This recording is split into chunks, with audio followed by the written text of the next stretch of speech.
Hi all, and in this video we're going to be making some vines, game ready vines. So I'm going to be doing some English ivy, and I've got a few pictures here for reference, and mine are going to be stylized. The process for doing realistic ones is pretty much the same. You could just use the texture from an image, but as these are stylized, we're going to draw out our own leaves. Okay, so I'll just move this to one side, and the first thing we need to do is create the leaves, and we can do this in Photoshop. I like to use Lazy Nezumi Pro, which is a app for Photoshop, and this just helps me do some smoother lines. This is a paid plugin, but it is pretty cheap and it's really good, and you get free upgrades with it. So I like to start off with a sketch. This just makes it easy to make the nice smooth lines, and you don't have to sketch these out. You can use Illustrator if you want. You could even do them in 3D and bake them, but I think that would take a little bit longer. For the stylized stuff, the leaves are so simple, it's just much easier just to do a quick sketch for them. So I'm going to do a few different sizes. Once you have your sketch done, we can lay these out neatly across this texture, and the next step is to then make the final silhouette of these. So this time I'm just going to use a hard brush, and using the Lazy Nezumi I'm going to increase the smoothing a little bit so that I can make nice smooth lines like that. So I'm just going to go around this and fill it in.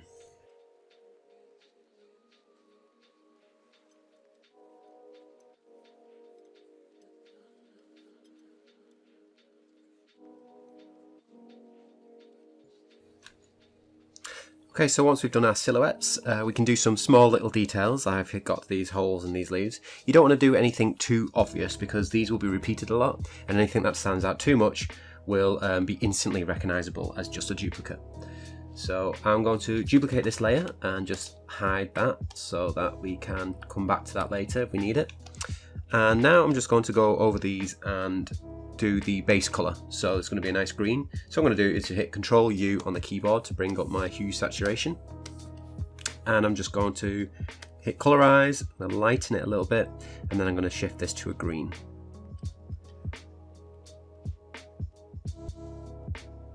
I want it a dark bluey green,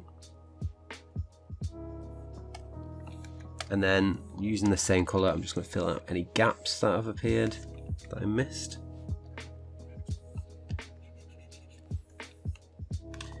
Okay, and then the next thing I want to do is create some edge detail on this.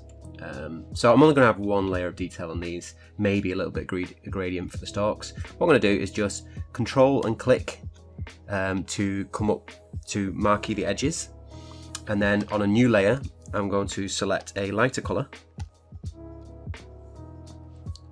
and just go around the edges and create that that mottled pattern that English ivy has.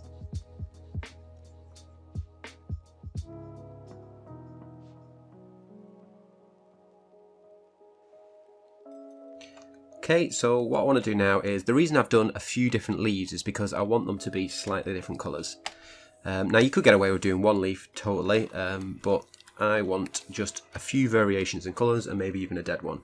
So I'm going to go around these on the base green colour, and I'm just going to change the lightness and the saturation of them randomly.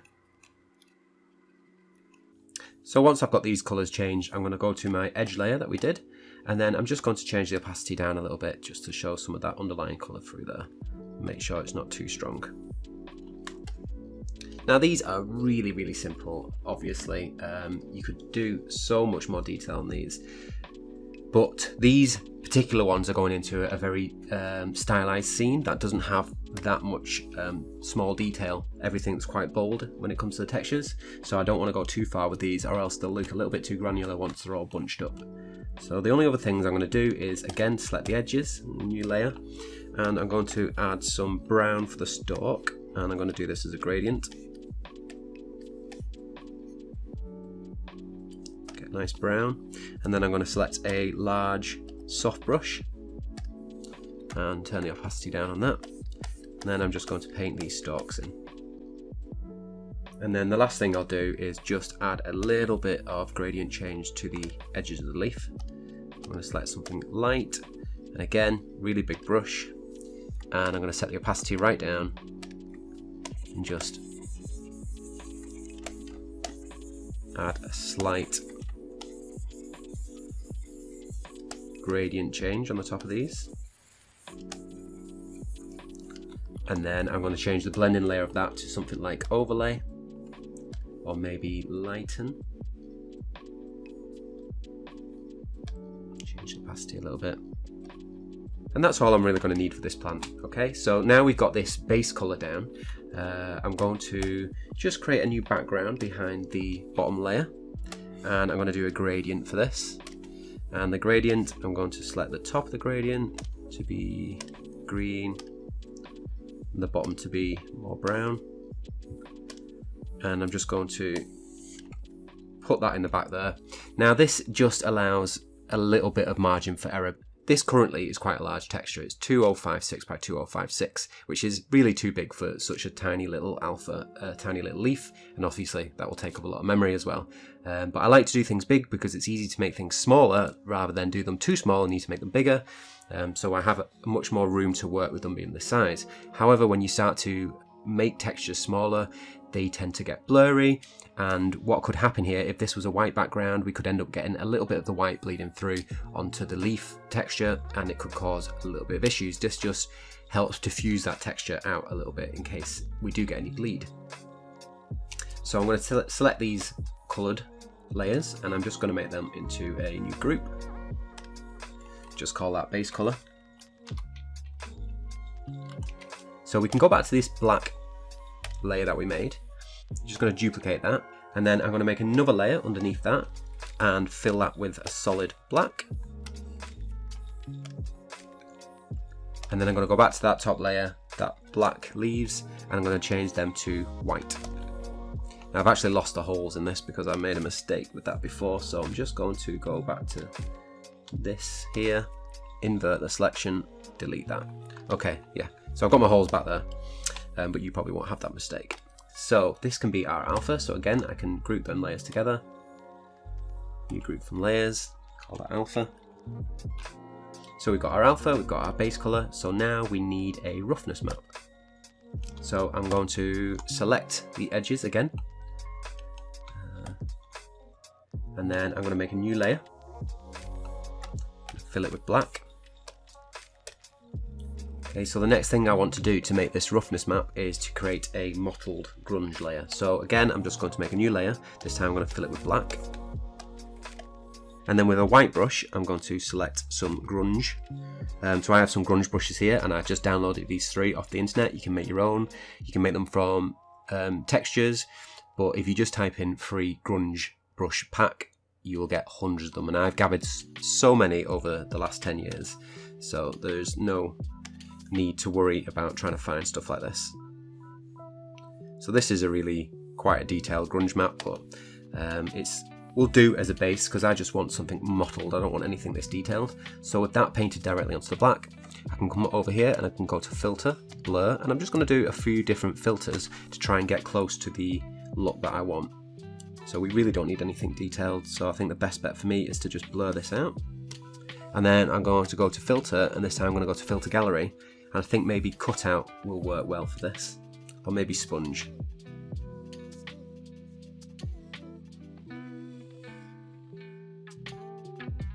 So it really is just a case of going around this and trying to find what works for you.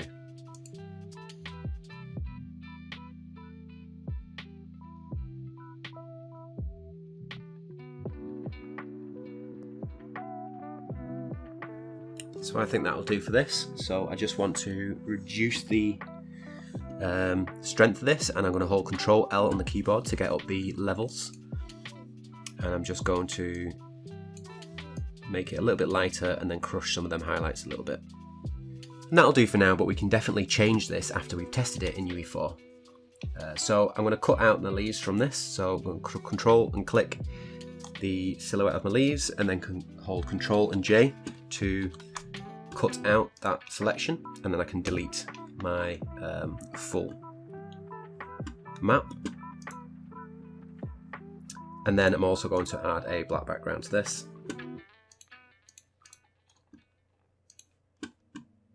Okay, so here we have our roughness map.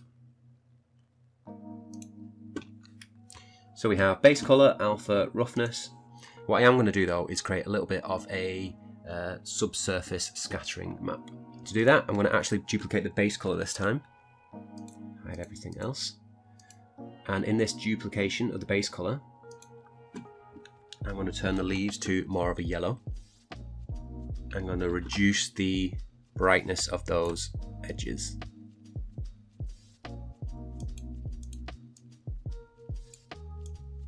And then I'm going to blur that.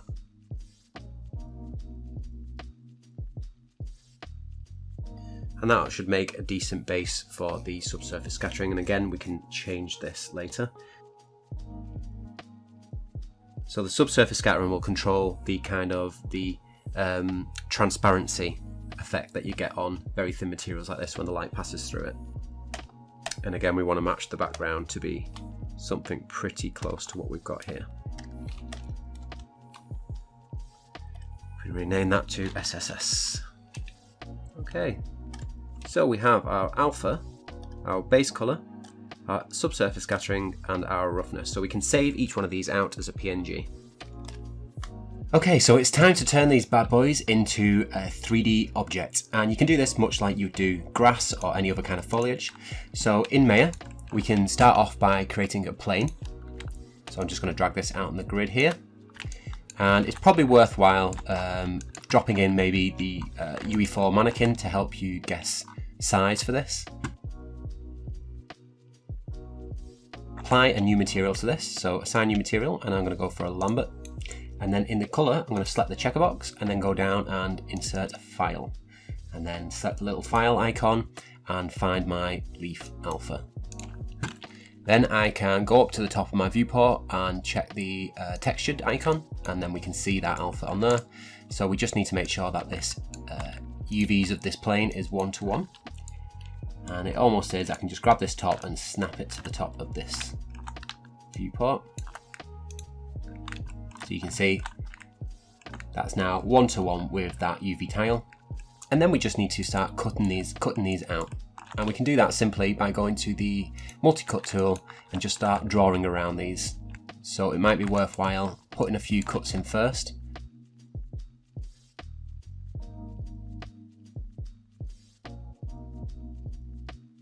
Now, if you're not using Maya, if you're using something else, it is pretty much the same process. All you want to do is make these cuts around your alpha, and then once you're happy with the shape that you've got, you can delete the excess. And you can even select the leaf itself and snap that off. And now that leaf is its own piece, so I can center pivot on that and move it off to the side a little bit. So then I just need to clean this leaf up. So I want to get these edges as tight to this alpha as possible, because we want as little alpha blending going on as possible. Too many alphas stacked over top of each other can cause problems, and it's also quite a strain on the engine. So what we can do is grab these vertexes and move them around a little bit.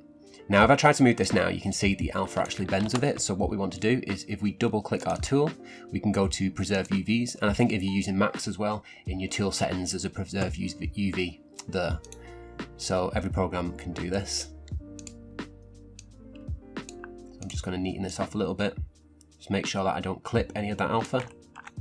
Now I've done this pretty simple, but you can create more detail if you want to have a little bit more flexibility over the shape of your leaf. So for me, I'm just going to add a couple of sections to the stalk so that I can bend the stalk a little bit.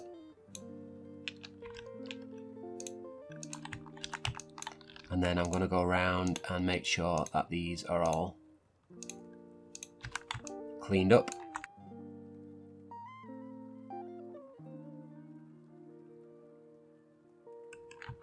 And then just for good measure, I'm going to select all the vertexes, shift right click and merge vertices, and just make sure that, let me set that to 1, just make sure that I've not accidentally clicked off one and created 2 verts, because that can quite easily happen and it can create some errors in your mesh, so it's always good just to make sure that you keep stuff clean. So I'm just going to go around the rest and do the same. So we have our leaves cut out, and just so we can see a bit more clearly what they're going to look like, delete history and grab the Lambert and change this back to colour so that we can just see what these are going to look like a little bit more clearly. So we select base colour. So now we've got these leaves, I want to bend them into more of a pleasing shape. So what I can do here is just grab the vertexes and we can just start moving these, or we can even go to Modeler Toolkit and put soft selection. Again, soft selection is in all 3D programs. Now, as I've been moving this, the UV's been sliding around a little bit, and that's because I forgot to go to my tool settings and turn preserve UV back off. So if you leave that on when you start manipulating this to a shape, you're actually going to end up getting the vine slipping off the edge again. We want this to stay still now. So now if we grab these edges, we can see the texture will stretch with it, and that's what we want. So I've made these quite low poly and they're quite simple, so I don't really get that much movement in the shape that I can put these into. But if you wanted yours to be a bit more detailed, you could do that. All you need to do is add a few extra loops, and that'll give you a lot more control over how you bend, how you manipulate your foliage. Now for these vines, you know, these leaves are only going to be tiny, so it doesn't really matter. But if you were doing, say, a big potted plant with big palm leaves, then you might want a lot more detail in there so that you can control the shape and the curve of each leaf a bit more. So if you enjoy these tutorials that I make, please consider subscribing and also leaving a comment and maybe mentioning what kind of tutorials you'd like to see in the future, because I like to gauge my audience's needs. So, you know, if there's something that I seem to get requested a lot, then I'll be more than happy to try to make a tutorial to help you guys produce your own work. And also, if you just have any problems with the tutorials that I've made, you know, consider leaving a comment and let me know. It might take me a while to get back to you, but I don't mind helping. You can even send me your files if it's something quite complex, but don't hesitate. Okay, and then we can go around each one of these and we can move that pivot to the bottom of the stem. So I'm just snapping it to one of the vertexes here, and to do that in Maya, we get move tool up and we hold D to affect the pivot only, and then hold V as well to snap to vertex. And then just drag that yellow center to the vertex that you want it to snap to.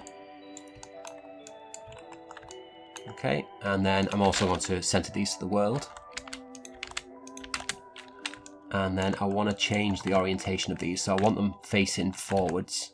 So I can get the rotate tool up, holding J, I can set that to snap, and move that way, and then I also want to rotate it down.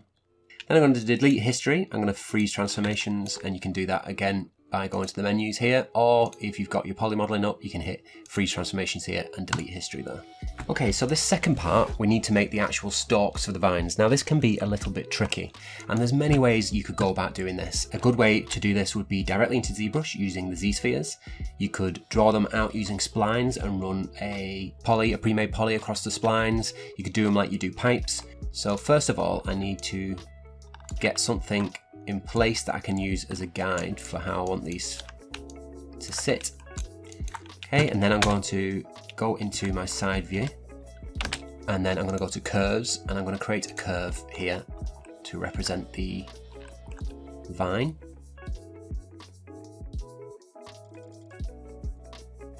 Now with these curves made, I'm going to go into the perspective view and just select the curve points and just weave them around each other a little bit.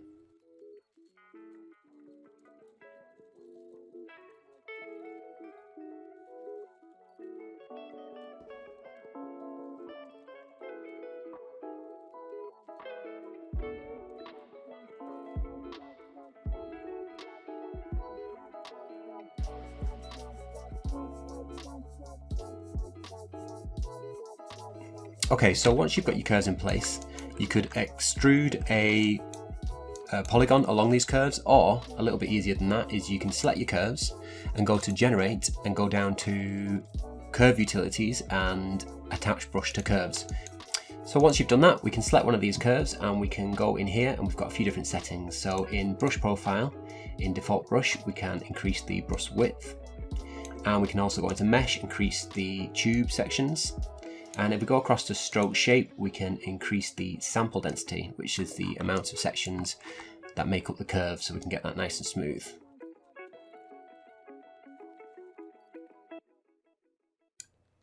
So once you've done that,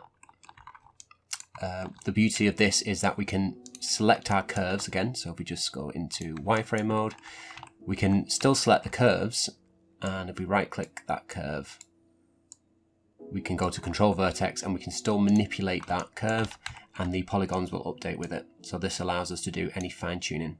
So once you're happy with that, if you select all of your curves, we can go to modify and convert, and we want to go down to paint effects to polygons and select the little options dialog.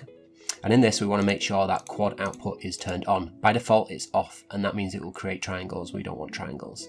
Once you're happy with that, you can convert them. And then you can delete the curves that we made, and then you're left with these polygons. And then all you need to do is assign a new material. And also when you do this, they leave the caps open, so we need to go around the edge of these, just select that and fill holes to cap them off. Okay, so you could leave these like this if this was the kind of vines you were going for, maybe the jungle type vines, nice and smooth. But for me, I want to do this English ivy, so I need a lot more detail on these yet. So I'm going to go around these, add some edge loops, and then select the faces and just extrude some extra branches out and weave them through the rest of them. To do that, I'm just holding shift and dragging to bring these branches out.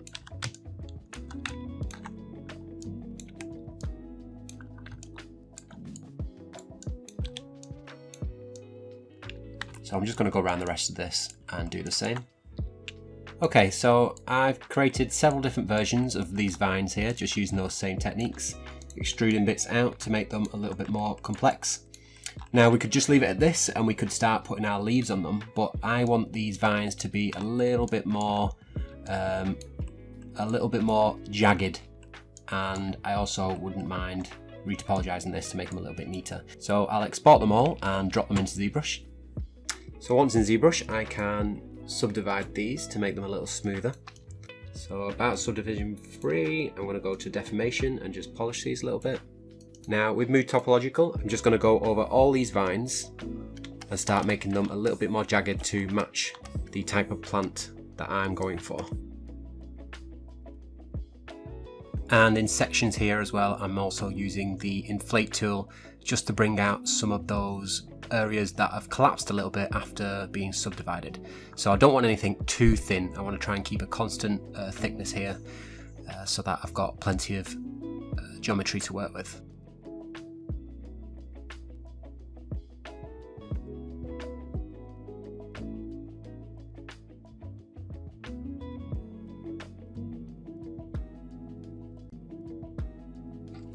Okay, so once you've got your vines into a shape that you're happy with, we can now Z-remesh these vines to give ourselves a better base mesh.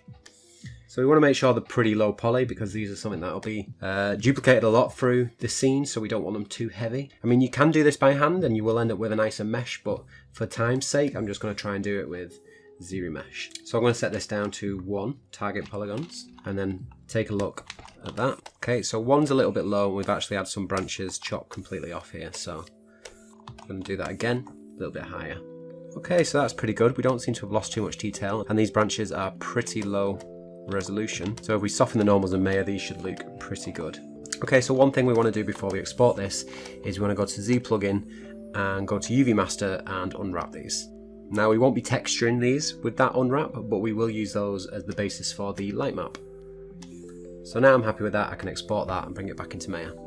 Okay, so back in Maya, I can separate these into the different groups. So a fast way of doing that is just select the model, go to Mesh, Separate, and then just select the ones that we want to be in groups and just combine them together. And then once we've done that, we can center the pivot on those. And then I'm going to select all these and just go to Mesh Display and soften the edges, so we get these nice smooth branches. So now it's time to start populating these with the leaves. So first of all, we need to scale these leaves down a little bit. I'm going to freeze transformations and delete the history on them. So in part 2 of this video, we're going to populate these vines with the leaves we've made, and then we're going to set this up in UE4. So if you like these tutorial videos, then please consider subscribing, and remember to comment if you have any problems and request if there's anything you'd like to see in future. See you in part 2.